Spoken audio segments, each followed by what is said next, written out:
Hello everyone, this is MC Deck Discussions, and I'm AbisMal, and today we're doing another two-deck discussion, or a two-deck comparison, I should say. And what we have here are two rogue decks, both in leadership aspect. We have VillainTheory's Triple Your Profits, and we have my deck, the Psionic Spider Inside Her Insider. And this deck here you might recognize if you watched the other video where I already went over this deck in a just regular old deck discussion. So if you want to see the details of that deck, then you can see the video. I'll make sure to link that video. I will also link both decks down below in the description so that you can find those decks. Today I will be focusing primarily on Triple Your Profits. The main purpose in having my deck in here, the one by AbisMal, is so that we can have for comparison purposes. But I figure you can always see my other video to see details about my deck. So first of all, as far as playtesting is concerned, both decks faced Claw, Taskmaster, and Magneto, once in Standard and once in Expert. And again, as usual, I play my deck first to make sure I'm thoroughly used to the villain encounter decks and also Rogue's Identity specific cards. Then that way when I'm playing, in this case, VillainTheory's deck, all I have to do is focus on the differences in the deck. That is, the aspect cards and basic cards. I don't have to worry about trying to figure out the villain's cards or trying to figure out Rogue's Identity specific cards. So that way I can make sure to give, in this case, Triple Your Profits, the as best playthrough as I can as the non-deck designer. A quick aside/reminder here too is I'm happy to create a deck discussion on anyone's deck, play test it, do a video on it, or to create a deck for someone and play test it. If you just give me the, some specifics, and I can create the type of deck that you would like me to. And then just let me know in the comments what you would like. Okay, and I do want to start with some disclaimers here. So VillainTheory and we did chat ahead of time, and he graciously gave me the okay, pointed me to this particular deck to use for this comparison. And these videos are meant to be really a way to celebrate different ways people might build decks. And the hope is that either you try out one or both of these decks, or perhaps one of these builds or both of these builds inspire your own deck builds too. Now, in this particular case, we actually have some major differences in the decks, one of them just being what they're designed for.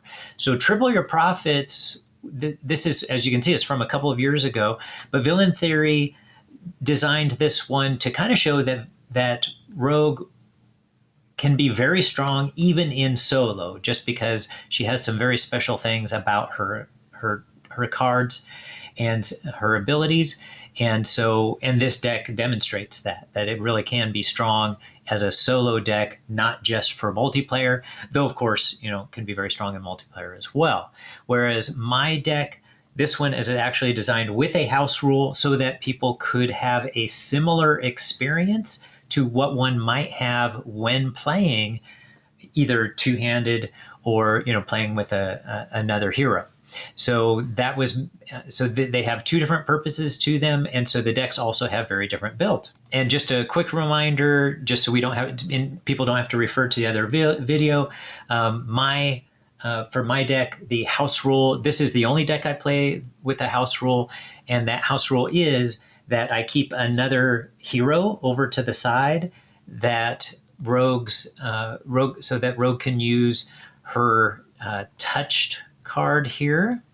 Okay, so if touched is attached to a minion, a villain, an ally, or a hero, they get touched. Then she gets different traits and abilities, and hero gains the hero Rogue gains Stalwart if touched is attached to another hero.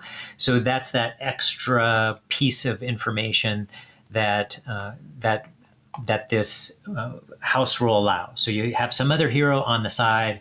And again, you can see the other video for exactly what all I did with that, but that definitely makes this a different design. This is meant to either be played multiplayer or to be played with the house rule in solo. So you could choose either way.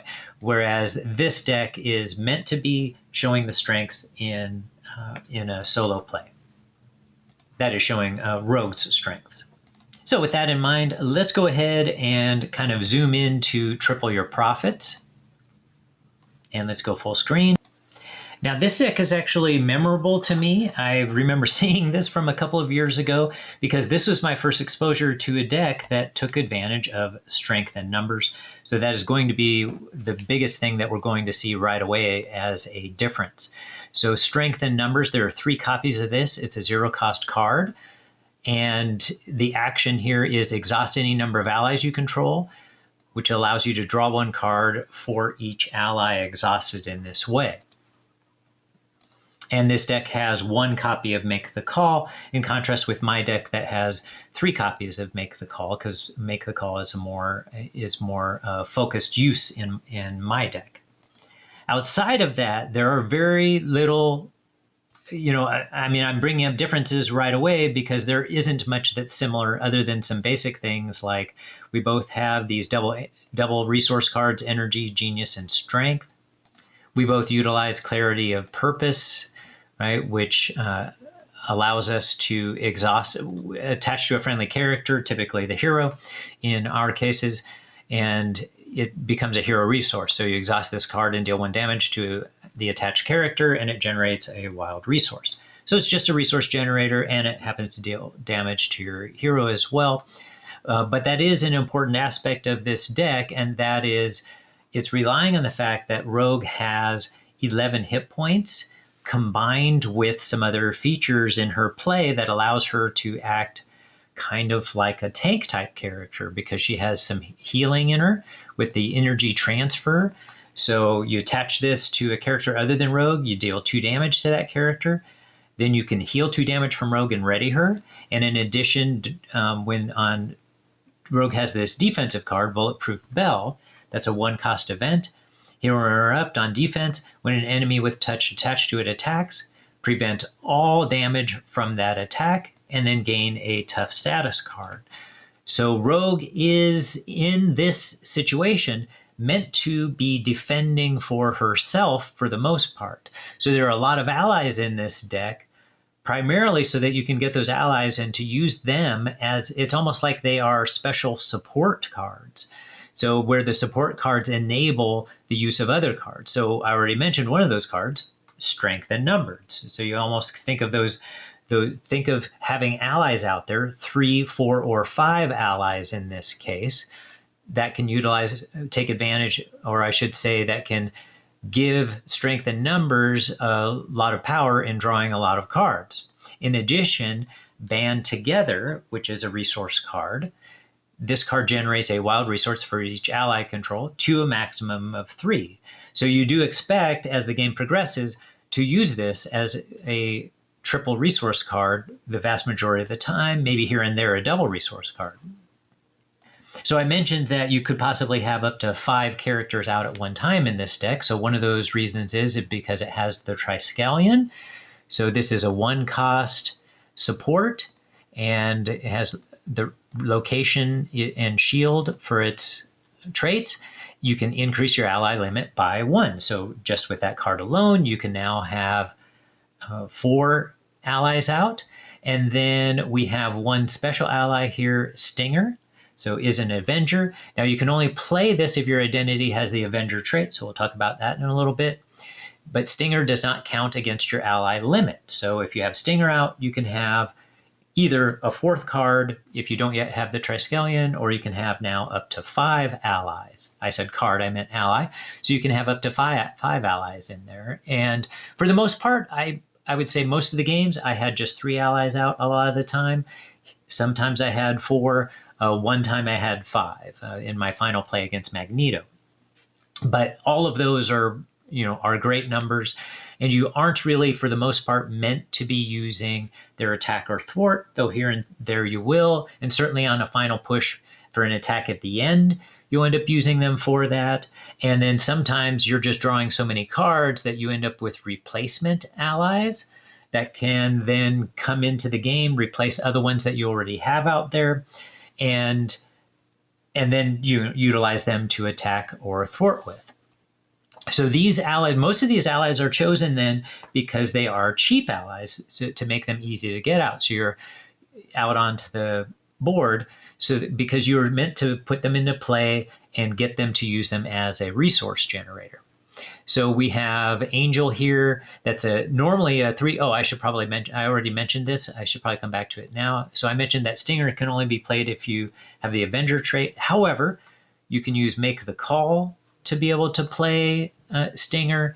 And also because of the touched card. So if touch is attached to an ally, then or any character for that matter, then Rogue gains from her own ability here, the skin contact ability, attach touch to another character. You gain each of the attached character's traits until the end of the round. So we do have, let's see, we have Blade, who has the Avenger trait. So if you have touch attached to Blade, then you can play Stinger out. And then we also have that same situation with White Tiger, which, as long as I'm in White Tiger, I'll mention White Tiger's ability. So White Tiger, after you play White Tiger from your hand, draw X cards to a maximum of 3, where X is equal to the villain's stage number. If that villain has no stage number, then you just draw 1 card. So this allows you to, at a minimum, draw 1 card, but possibly draw 2 or 3 cards depending upon the villain's stage number. So that's the added benefit of White Tiger. But plus, White Tiger is an Avenger, so if you have touch attached to either White Tiger or to Blade, and then let's see if there are any others, or to Kalu'u. Kalu'u is also an Avenger. And then you could be able to play Stinger, the 1-cost ally, without having to put her into play using Make the Call. So then most of these other allies are then also 2 cost. So I started to mention Angel. So Angel is 3 cost, but you can reduce the cost to play Angel by 1 if your identity has the mutant or X-Men trait, and Rogue is a mutant on the alter ego side and an X-Men character on her hero side. So Angel turned out then to be just a 2-cost ally. We have Blade, who's actually another 1-cost ally in addition to Stinger being that. We have Beast is an exception to that rule, being a 4-cost ally, but after Beast enters play, search your deck and discard pile for a resource card and add it to your hand. So that's one of the real cool things about having Beast in this card, because most of the time, if you play Beast, you end up grabbing a copy of Band Together, and if you have at least 3 allies out, then this can generate 3 resources, and you can immediately be able to play another card. Then we also have Gambit comes in her deck, but Gambit's really important, as we'll mention in a little bit. Ironheart, 2-cost ally that when you play from your hand, you can draw a card.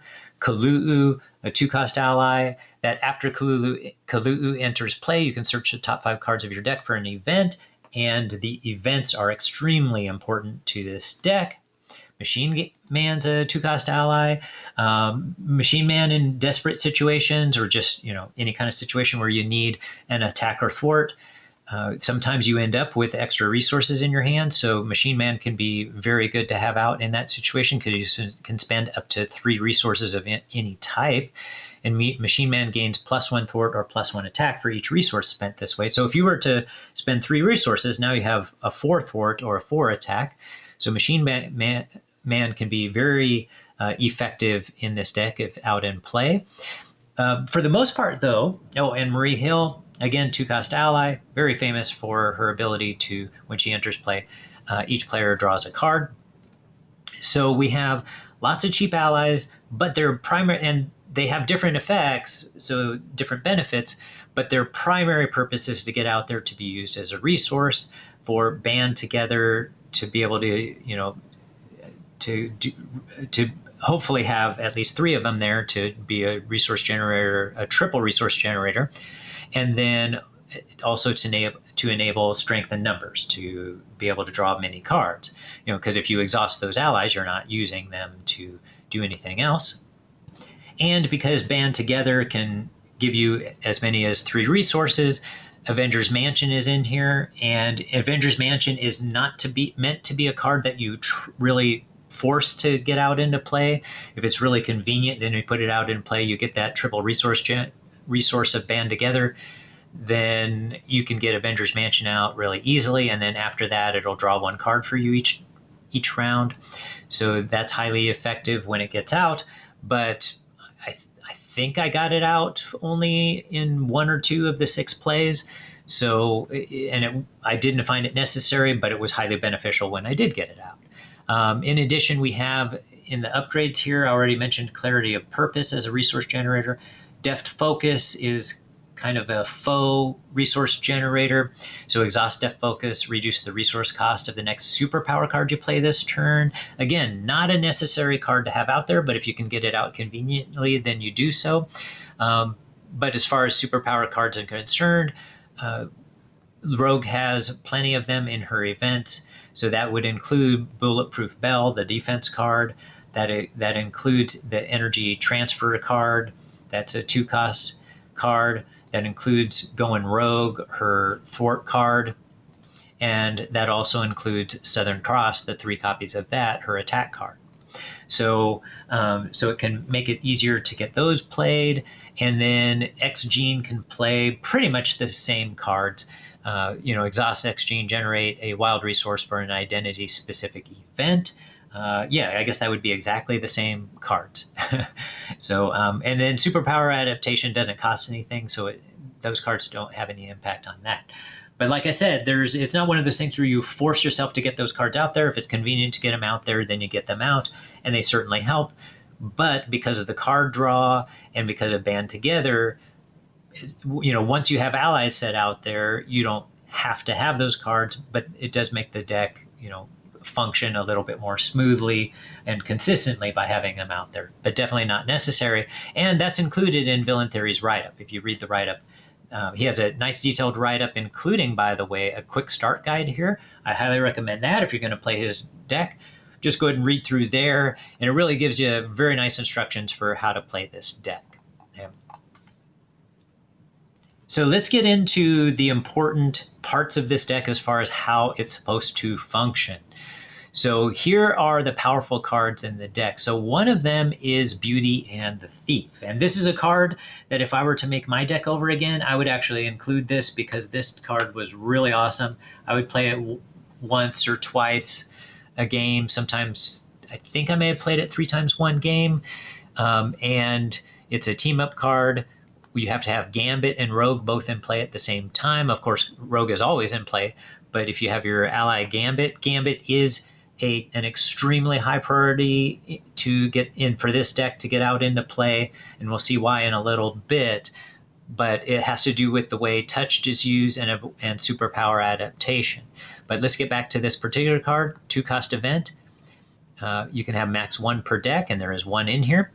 So it's an attack and a thwart, hero action, deal 4 damage to an enemy, and remove 4 threat from a scheme. So you get to do both of those for just a cost of 2. So that's very powerful. And the main thing is making sure to have Gambit out. So as I mentioned, Gambit is a really high priority to get out into play. Why is that? Well, because if you utilize, or when you use Superpower Adaptation, if Touch is attached to a friendly character, so an ally, search its owner's discard pile for an event that belongs to the same classification as that character. So that could be identity-specific cards. In the case of if you have it attached to Gambit, you would be able to grab identity-specific cards in your deck, and that's why you really want to prioritize having Gambit in play, because you want those cards the most. However, if you have a basic ally out, you could choose a basic event. And that basic event is Beauty and the Thief, which is also extremely powerful, as we mentioned a little bit ago. And then if you have one of these leadership allies in play and you attach Touched to one of those leadership allies, that allows you to play Strength in Numbers. So grab that out of your discard pile, I should say, and be able to play that. And there are 3 copies of it, so this allows you to continue to draw more cards, and it also has one copy of Make the Call for those situations when you want to grab that. So for instance, suppose you did pass up Gambit and you weren't able to play him the first time around, you can use Make the Call to bring him into play, or any others just to bring one more ally back into play. Okay? So it wasn't very often that I had to go back and use Make the Call. Most of the time I just used Make the Call once.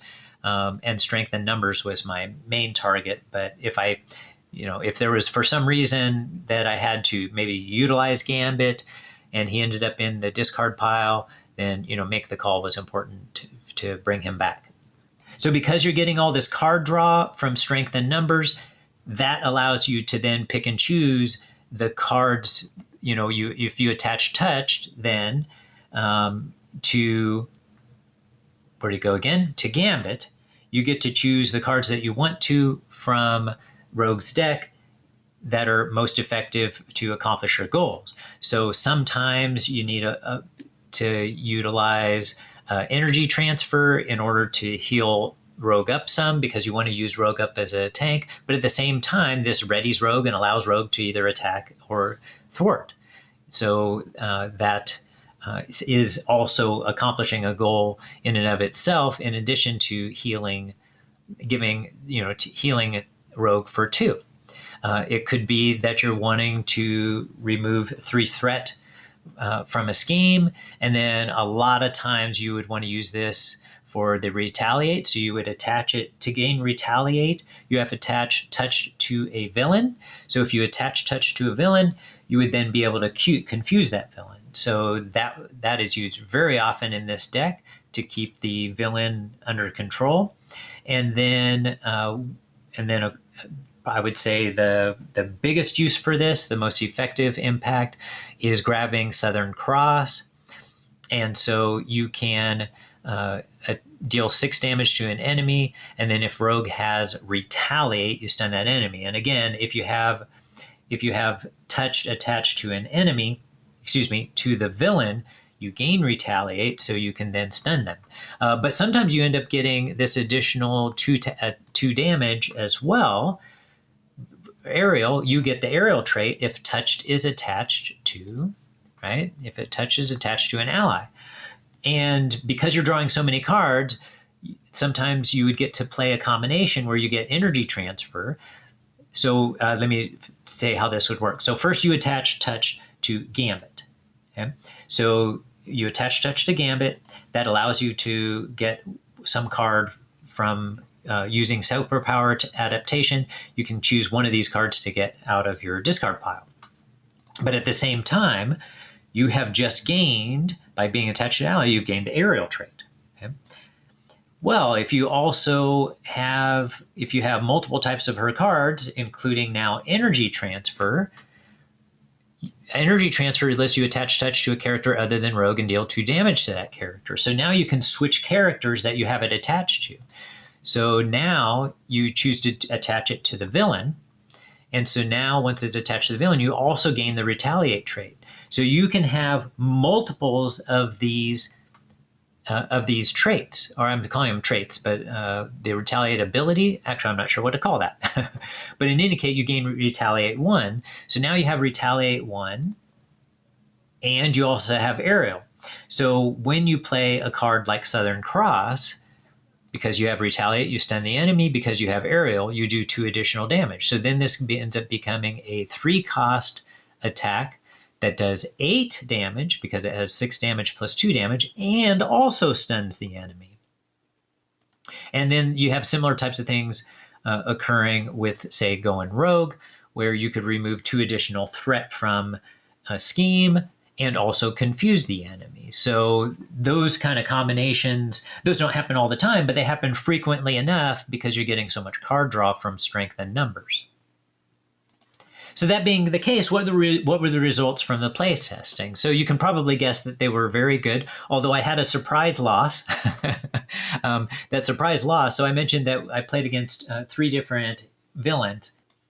So I played against Claw, Taskmaster, and Magneto, and you might think that the loss might have been against Magneto, but it wasn't. For the most part, this deck took total control. I was able to get some allies out right away, start getting that set up, And once you have those allies out and set up, you really start to control the game. However, the villain that I actually ended up losing against was Claw in Expert. In that game, like Claw was getting every possible like really bad card that you could get, getting the strongest minions out there, attack after attack, getting advanced, and it was like a bombardment. It felt kind of like it often feels when you're playing Magneto, and Rogue was getting like, despite the fact that you can get all this card draw and you have 10 allies here, I just, I couldn't get good cards. so it was a constant battle trying to catch up, and eventually Claw just overwhelmed it in Expert. I don't remember if I mentioned that. So Claw in Expert actually ended up defeating Rogue. But overall, other than that one game of really bad luck, which can happen, of course, we all know that there are times when villains can overwhelm you. Even Claw, it's not as if Claw is a pushover. I tend to treat Claw as if Claw is a pushover, because I expect to beat Claw all the time. But Claw is not a pushover villain. and so, just not getting the right cards, not being able to get allies out into play, I just ended up getting overwhelmed and got beaten. However, I played immediately after that. So I actually played 7 games and beat Claw handily, like complete control the entire game. And it was really cool. Same thing occurred against Taskmaster. All of the ability to using going rogue and be able to confuse the enemy, being able to use Southern Cross to stun the enemy, so the enemy very often isn't getting a chance to even activate. Having allies out, constantly drawing cards. Periodically, most games, I would sacrifice maybe one ally to defend. Otherwise, here and there, I would put Rogue down to her alter ego form. Oops, don't want to click on that. You read down below there, to her alter ego form, and just kind of recover and heal up some, because she's taking damage fairly frequently. Even though, here and there, she's of course also using Bulletproof Bell in order to gain, first of all, prevent all damage from this defense card, but also gain a tough status card, heal herself some. So she could stay in hero side a lot, but had to go down to the other side here and there. And of course, the confusing the villain helped to enable that to occur. So every single villain thereafter, like even Magneto, had a fair amount of control most of the time. Sure, there were times when, still maybe had a little bit of worry where the hit points would get down pretty low and have to go over to alter ego side. But because she had plenty of ability to, when you're using going rogue, you also remove threat, right? And Rogue herself, especially once she has her jacket out, here it is, Rogue's jacket. So while touch is attached to a friendly character, Rogue gains +1 thwart. But while touch is attached to an enemy, Rogue gains +1 attack. So then, and Rogue is normally a thwart, 2 attack, 2 defense. So it gives her either 3 thwart or 3 attack.